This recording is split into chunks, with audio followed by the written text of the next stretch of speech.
জীবনের সকল ক্ষেত্রে এই দুঃসহ যাতনা নেমে এসেছে। আর সরকার জাতিকে বলছে তেলের কোনো অভাব নেই। এটা অবশ্য ঠিক, তেলের অভাব কার জন্য নাই এটা বলে নাই। কারো কারো লোক ড্রাম ভর্তি করে নিজেদের ঘরে বাঁশ জাড়ে গোয়াল করে বিভিন্ন জায়গায় তারা তেল রেখে দিয়েছে।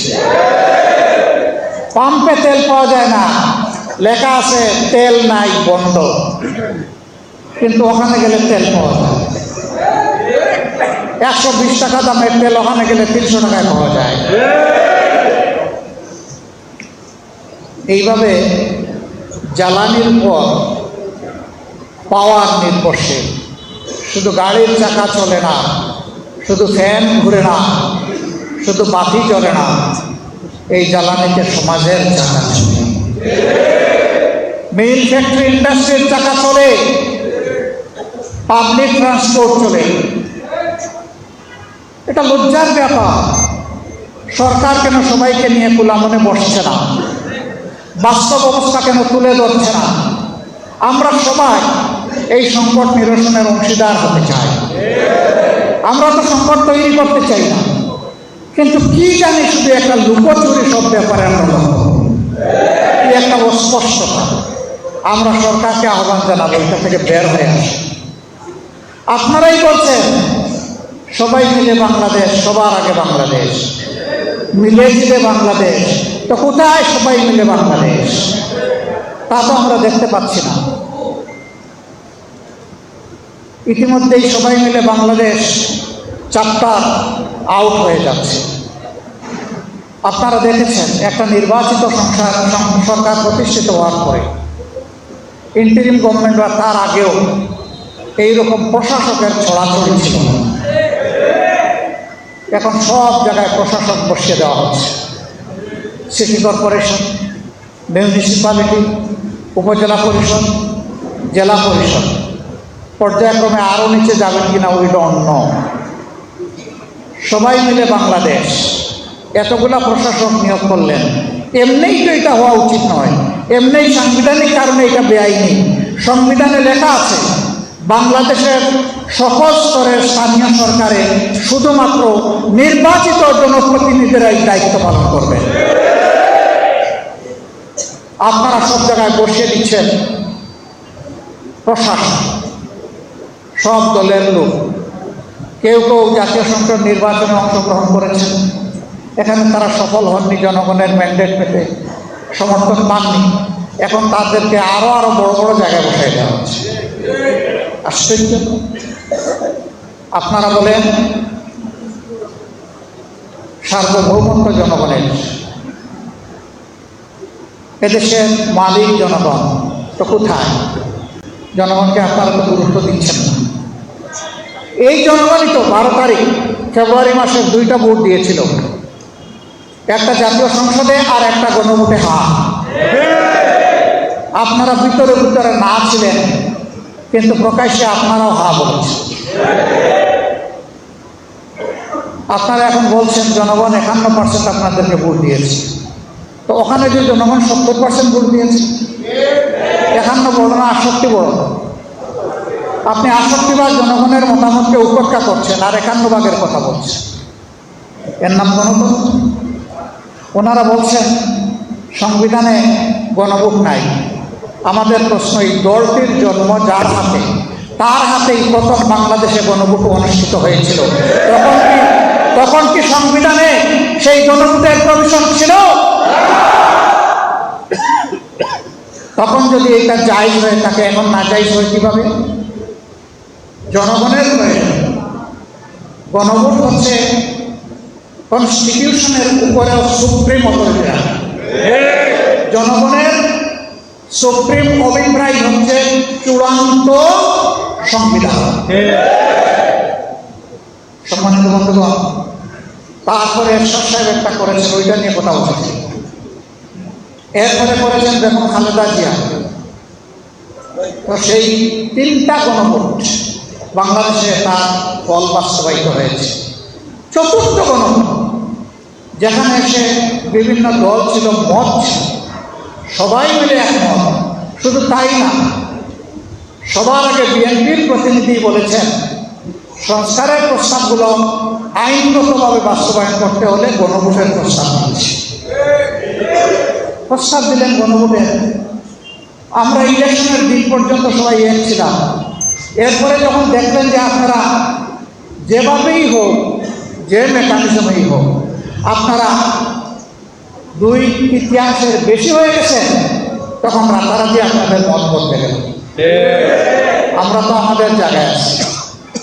জাতিকে বলেছিলাম আপনারা প্রতিনিধিত্বের জন্য আমাদেরকে একটা ভোট দিবেন আমাদের প্রতি, আর রাষ্ট্র মেরামতের জন্য, নতুন একটি প্রত্যাশার বাংলাদেশ গড়ে তোলার জন্য আপনারা গণভোটে হাত দেবেন। জনগণ দিয়েছে, তারা এখন মানবেন না। এখন তারা সংবিধান সংশোধন করবেন। সাংবাদিক বন্ধুরা জিজ্ঞেস করে সংশোধন আর সংস্কারের তফাৎ। একটা হচ্ছে পুরানা জামা ছিঁড়ে গেছে, ওইটাকে কেটে চুলা দিয়ে পরানো। আরেকটা হচ্ছে গায়ের জামার 3টা অংশ, ছেঁড়া অংশটা পুরা ফেলে দিয়ে সেখানে নতুন জামা পরানো। আমরা ওই কাটা ছেঁড়া জামা আর জাতির গায়ে পরাতে চাই না। এই সংবিধান 17 বার 16 বার সংশোধন হয়েছে। এত সংশোধনের মধ্যে ফেসিবাদ আসলো কিভাবে? সংবিধানের যে ধারাগুলোর কারণে ফেসিবাদ জন্ম নেয়, আমরা ওই ধারাগুলাই সংবিধান থেকে আমরা নির্বাচনের মাধ্যমে সংস্কার করতে চাই। সরকারি দল বলছেন তারা সংস্কার মানবেন না, তারা সংশোধন করবেন। আমরা তাদেরকে অনুরোধ করব, যদি গণতন্ত্রে আমরা সবাই বিশ্বাসী হই, আসুন গণভোটে আমরা সবাই এক হয়ে যাই। হ্যাঁ, সংকট আপনারা তৈরি করেছেন। এর নিরসন হওয়ার কথা ছিল 15 মার্চের ভিতরে। আপনারা আপনাদের দায়িত্ব পালন করেন না, এই জন্য এই সংকট তৈরি হয়েছে। আমরা 2টা শপথ দিয়েছি, আপনারা একটা নিয়েছেন। আপনাদের দায়িত্ব ছিল সংস্কার পরিষদের সভা আহ্বান করার জন্য দায়িত্বশীল ব্যক্তিকে লিখিত অনুরোধ জানানো। আপনারা শুধু অনুরোধ করেছেন জাতীয় সংসদ অধিবেশনের জন্য, সংস্কার পরিষদের জন্য করেন নাই। আপনারা আপনাদের দায়িত্ব পালনে ব্যর্থ হয়েছেন এবং জনগণের সাথে দেওয়া কথা আপনারা লঙ্ঘন করেছেন। আমরা আমাদের জায়গায় রয়ে গেছি। আমরা সরকারি দলকে বলবো, এখনো সময় হাতছাড়া হয়ে যায়নি। আমরা চেয়েছিলাম সংসদের ভিতরে সমাধান হোক, আপনারা সুযোগ গ্রহণ করেননি। আমাদেরকে ফেলে জনগণের এই রায় বাস্তবায়ন করার জন্য জনগণের কাছে আপনারা আমাদেরকে আসতে বাধ্য করেছেন।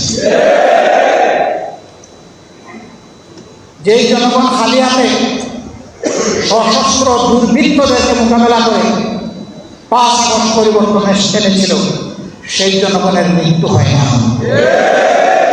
এই জনগণ এখনো জীবিত, এখনো জাগ্রত। বিশেষ করে আমাদের যুব সমাজ, যাদের নেতৃত্বে শেষ চেষ্টা পালাতে বাধ্য হয়েছে, আমরা তাদেরকে বলবো, তোমরা তোমাদের বিপ্লবের যে খালি হাতের হাতিয়ার, অর্থাৎ দেশপ্রেম এবং ইমানের হাতিয়ার, সেটাকে আবার শান্ত করো। যেমন আগে নেমেছি, এখন আবার নামবো এবং ইনশাআল্লাহ জনগণের এই দাবি আমরা আদায় করে ছাড়বো ইনশাআল্লাহ। এ দাবি আদায় না হওয়া পর্যন্ত একটি ইনসাফ ভিত্তিক বাংলাদেশ গঠন করা অসম্ভব।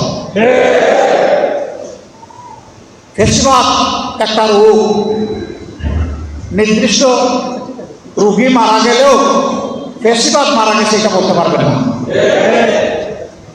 এটা একজন থেকে আরেকজনের সংক্রমিত হয় এবং সেই সংক্রমণ ইতিমধ্যে আমরা লক্ষ্য করছি। জনগণের রায়কে অবলীলায় অগ্রাহ্য, অপমান, অস্বীকার করার নামই হচ্ছে ফেসিবাদের সূচনা। আমরা দেশে আর ফেসিবাদ চাই না। এখন যারা সরকারি দলে, তারাও বড় মজলুম ছিলেন, আমরাও বড় মজলুম ছিলাম, গোটা জাতি মজলুম ছিল। আমরা সাবেক এবং বর্তমান সকল মজদুরকে বলবো, আসুন আমরা আবারও জুলুমের বিরুদ্ধে ঐক্যবদ্ধ হই। ইনশাআল্লাহ জনগণের ন্যায্য অধিকার জনগণের হাতে তুলে দেওয়া পর্যন্ত 11 দল এবং বাংলাদেশ জামাত ইসলামের লড়াই অব্যাহত থাকবে। আমাদের বিশ্রাম নেওয়ার কোনো জায়গা এটি নয়, দুনিয়া লড়ে যাওয়ার জায়গা। আল্লাহ তাআলা যদি মেহরবানি করেন বিশ্রাম আমরা নেব, আল্লাহ তাআলার জিম্মায় নেব ইনশাআল্লাহ। সংসদে টিকিট বিক্রি একটা কথা উঠেছে, আমার একটা টিকিট বড়, আপনাদের কারো কাছে আছে জান্নাতের টিকিট? নাই। আচ্ছা, পাবলিকের কাছে পাইলাম না। সাংবাদিক বন্ধুগণ, আপনাদের কাছে কি জান্নাতের কোনো টিকিট আছে? আপনাদের কাছেও নাই, এখানেও পাওয়া গেল। এবার সংসদে যারা বলেছেন তাদের কাছে আমরা টিকিট চাই, যে ওই টিকিট একটা টিকিট হলে আমাদেরকে দেয়। দেখে এই টিকিটটা কে ইস্যু করলো আমরা একটু দেখতে চাই। কাউকে বোকা ভাবার কোনো কারণ নেই। আমি শুধু জ্ঞানী, আমি শুধু চালাক, আর বাকি সমস্ত লোক হবে এটা যেন কেউ চিন্তা না করে। যার যার জায়গায় সবাই 3.5 হাত একেবারে কাটায়।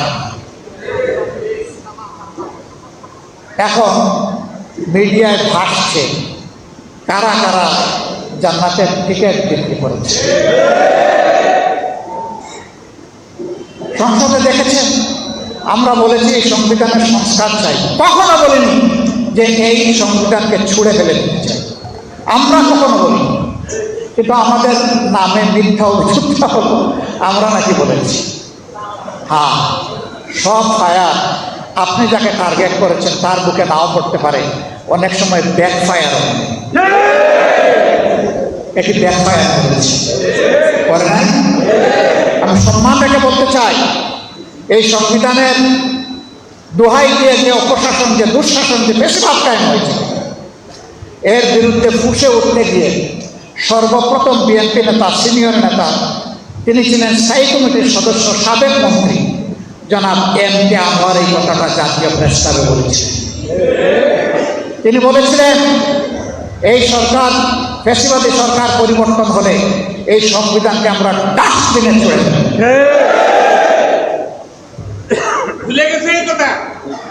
তারপরে আপনারা দেখেছেন বেগম খালেদা জিয়া নিজেই বলেছেন জনগণের সরকার প্রতিষ্ঠিত হলে এই সংবিধানকে ছুঁড়ে ফেলে দেওয়া হবে।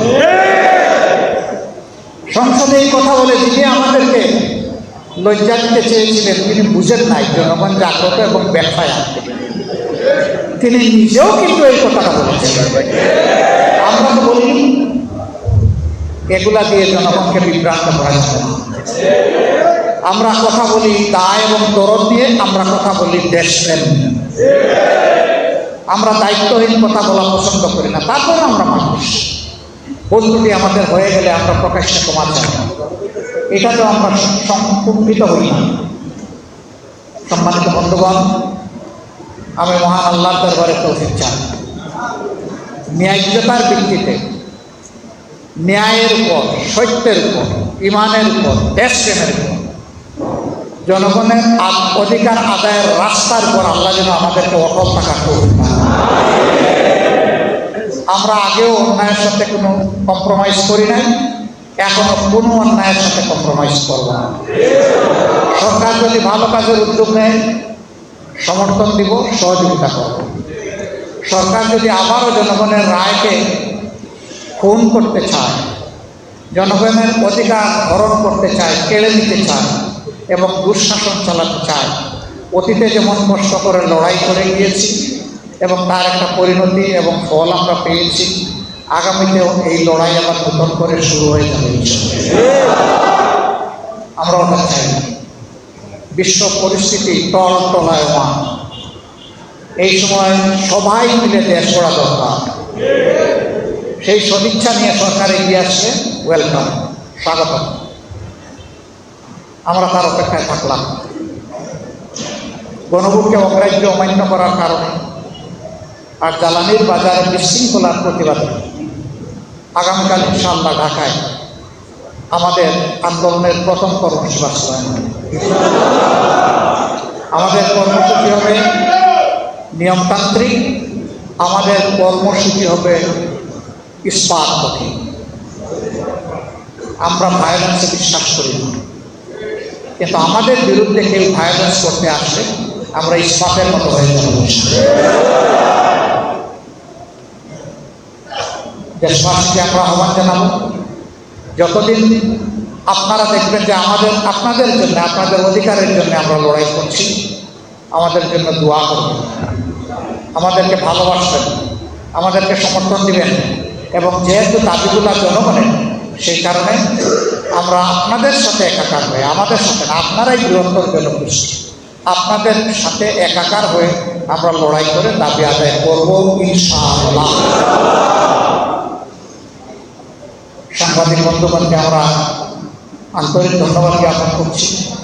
তারা আমাদের কর্মসূচি কাভার করতে এখানে এসেছেন, অনেক আগে চলে এসেছিলেন। তাদের কষ্টের জন্য আমরা সমবেদনা জ্ঞাপন করছি। আমরা ইনশাআল্লাহ, আপনারা দেশের চতুর্থ স্তম্ভ, আপনারা বাকি 3 স্তম্ভকে পাহারাদারি করেন। আপনারা যতটা জাগ্রত থাকবেন, 3টা স্তম্ভ ততটা ঠিকমতো ফাংশন করবে। আর আপনারা যদি নিজের জায়গায় কোনো দুর্বল হয়ে যান, বাকি 3 স্তম্ভ দুর্বল হয়ে যাবে। ফেসিবাদ আমলে আপনারা সত্যকে সবসময় সত্য হিসাবে তুলে ধরতে পারেননি, এটা সত্য, এটাকে অস্বীকার করতে পারেন। আমরা চাই এখন আপনারা তুলে ধরবেন।